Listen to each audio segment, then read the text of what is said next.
ఆయన మంచి తండ్రి. ఏ తండ్రి తన పిల్లలు నిప్పుల్లో పడుతుంటే, అగ్నిలో కాలుతుంటే చూస్తూ నవ్వుతూ ఊరుకోడు కదా. హల్లెలూయా.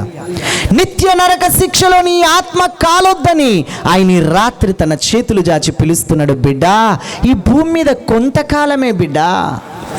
మహా అంటే ఒక 70 ఏళ్ళో 80 ఏళ్ళో 100 ఏళ్ళో నువ్వు బ్రతుకుతావు బిడ్డా. ఈ 100 ఏళ్ళ తర్వాత, ఈ 70-80 ఏళ్ళ తర్వాత ఈ గుప్పెడంత గుండె ఆగిపోతే, ఊపిరి ఆగిపోతే నీలో నుండి ఆత్మ ఎక్కడికి వెళ్ళాలి బిడ్డ? 2 దారులు ఉన్నాయి. పరలోకం అనే ఒక స్థలం ఉన్నది.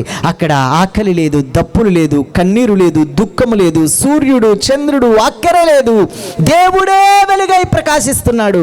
అక్కడ శుద్ధ సువర్ణమయమైన బంగారు వీధులున్నాయి, జీవజల నదులున్నాయి, జీవఫల వృక్షాలున్నాయి.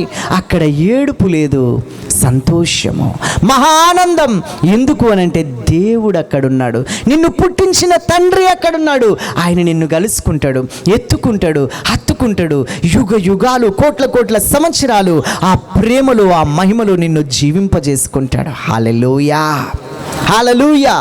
కానీ యేసు ప్రభుని నమ్మకుండా నీ పాపాలతోనే, నీ పాపాలు క్షమించబడకుండానే, నీ పాపాలు కడగబడకుండానే ఈ లోకములో నువ్వు కన్ను మూస్తే నరకం అనే ఒక స్థలం ఉంది.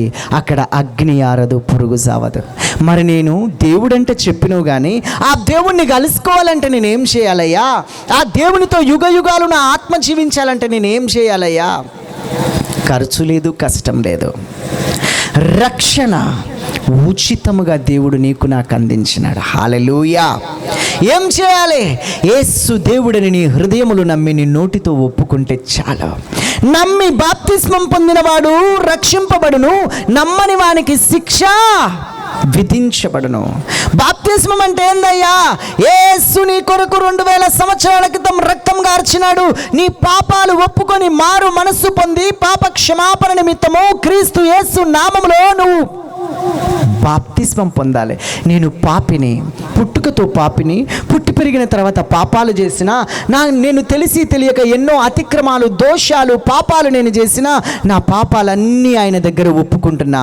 ఆయన నా కోసం భూమి మీదకి వచ్చినాడు, నా కోసం రక్తాన్ని చిందించినాడు, నా కోసం సిలువలో మరణించినాడు, నా కోసం సమాధి చేయబడి తిరిగి 3వ రోజున లేచినాడు. ఇప్పుడు బ్రతికున్నాడు. ఇప్పుడు ఆ బ్రతికున్న దేవునికి నా బ్రతుకును అప్పగిస్తున్నా. నన్ను క్షమించవా యేసయ్యా, నా పాపాలు కడగవా యేసయ్యా అని నీ పాపాలు ఒప్పుకొని నీళ్ళల్లో నిలబడినప్పుడు ఈ వేదికను అలంకరించిన సేవకుల్లాంటి ఒక సేవకుడు నీతో పాటు నీళ్ళల్లోనికి దిగి నిన్ను నీళ్ళల్లో బాప్తిసం ఇస్తాడు. అంటే ముంచుతాడు. అంటే నీ పాప జీవితం, నీ పాత జీవితం పాతి పెట్టబడుతుంది. మరి నీళ్ళలో నుంచి లేచి నువ్వు బయటకు వస్తున్నావంటే సమాధిలో నుండి ఏ రీతిగా సజీవుడై పునరుద్ధానుడైన క్రీస్తు వచ్చినాడో ఆయన పునరుద్ధాన జీవంతో నువ్వు నీ పాత బతుకును పాతిపెట్టి క్రొత్త సృష్టిగా నువ్వు బయటికి నడిచి వస్తున్నావు. హల్లెలూయా. నీ పేరు పరలోకంలో జీవగ్రంథంలో రాయబడుతుంది. ఇది మతమాచరించడం కాదు, ఇది నీ మనస్సు మార్చుకోవడం, నీ బ్రతుకు మార్చుకోవడము, యుగ యుగాలు ఆయనతో జీవించుటకు ఒక నిబంధన చేసుకోవడం, నీ కొరకు ప్రాణమిచ్చిన దేవునితో. హల్లెలూయా, హల్లెలూయా.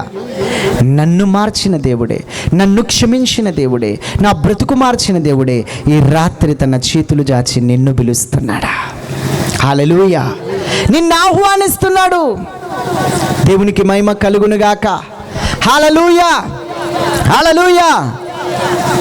ఈ రాత్రి యేసు ప్రభు అని, యేసు దేవుడని, ఒక్కడే దేవుడని, నీకోసం భూమి మీదకి వచ్చినాడని, నీకోసం రక్తాన్ని చిందించినాడని, నీకోసం సిలువలో మరణించి సమాధి చేయబడి తిరిగి 3వ రోజున లేచినాడని నీ హృదయంలో నమ్మి నీ నోటితో ఒప్పుకుంటే నీకు రక్షణ.